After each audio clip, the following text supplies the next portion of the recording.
It's the Roaring Twenties. The Great War is over, and in science fiction, as in world affairs, America is about to take center stage.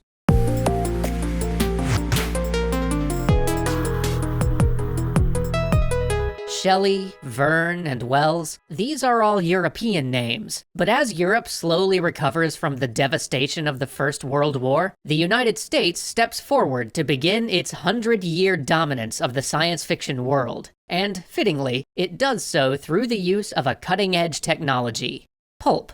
The ability to efficiently and mechanically manufacture pulp paper had only really been perfected in the late 19th century, and it wasn't until the dawn of the 20th century that somebody figured out that if you combined cheap paper with cheap printing and cheap authors, you could make a lot of money. So, thanks to the existence of the steam printing press, the fact that widespread public education had made the majority of the populace literate, and the fact that, like always, more people wanted to write than could find work doing so, magazine fiction was born. But nobody had the thought of making a magazine just for science fiction until an immigrant from Luxembourg set up shop in New York City and brought his love of science and engineering to the printing world. This, of course, was Hugo Gernsback, the man the Hugo Awards are named after, the man whose name William Gibson borrowed for his story, The Gernsback Continuum.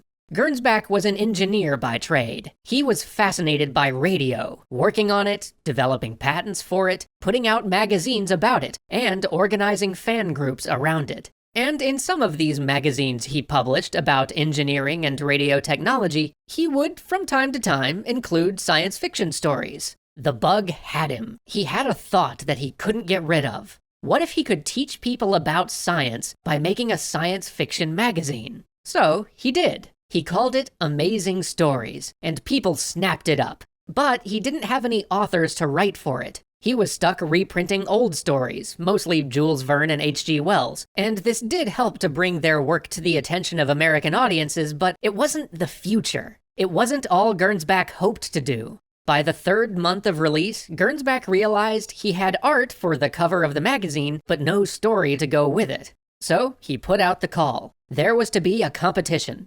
$250 for a story to go with the next issue's cover art, and the stories came pouring in.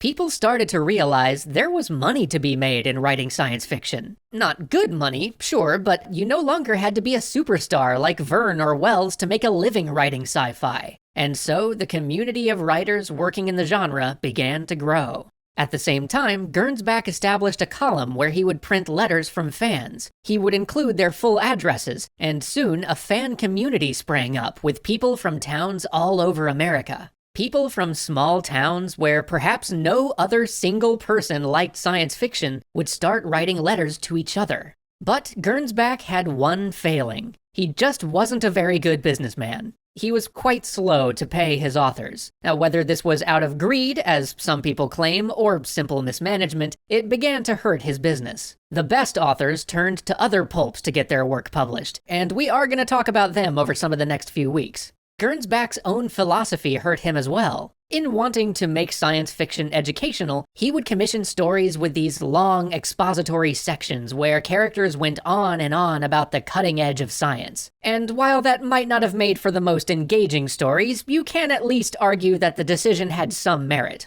Or you could, if you ignored the fact that these huge scientific info dumps were frequently inaccurate.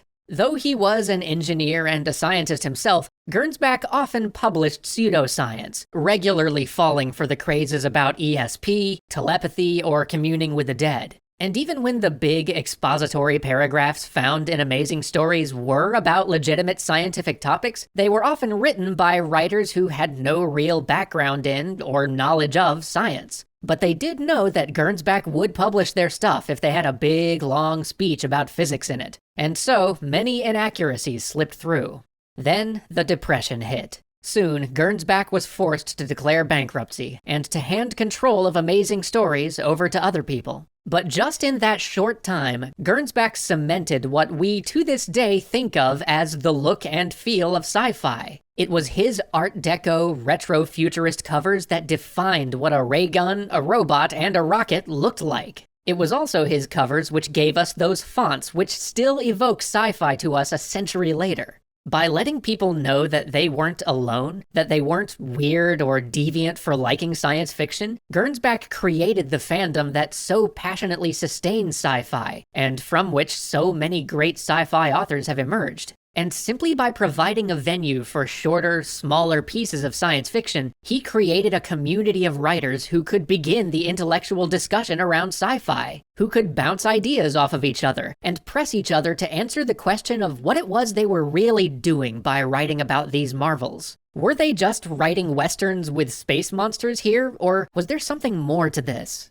It is for all of that that we remember Hugo Gernsback, despite his failures, despite his business practices. But important though he was not the most successful of the pulp magazine editors. He inspired a wave of others to get into the game, most notably John W. Campbell, the man who would usher in what is now commonly known as the golden age of science fiction. But before we can get to him, we've got a few more detours to take. So join us next week as we venture further into the pulps with Weird Tales, and to talk about Lovecraft, Howard, and their effect on sci-fi.